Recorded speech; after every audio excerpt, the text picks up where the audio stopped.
Welcome to Wizard.com. I'm maths teacher Aditi. We have this question here: which of the following choices would replace the blanks below? So to replace the blanks, we'll first need to know the pattern here. When we look at this part here, we see that 4 times x and then y, 4 times x and then y is repeated.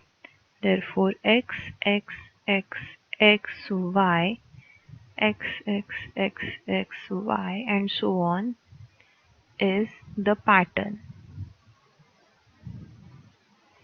So this will start with an x.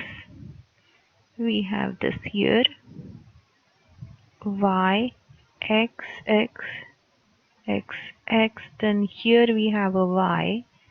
Then x, x, x, x, y, x. Then we have a x here, x, x, y, x, x. Then again we have a x here, x, y. Then x, x. So we have blanks will be filled with x, y, x, x, x.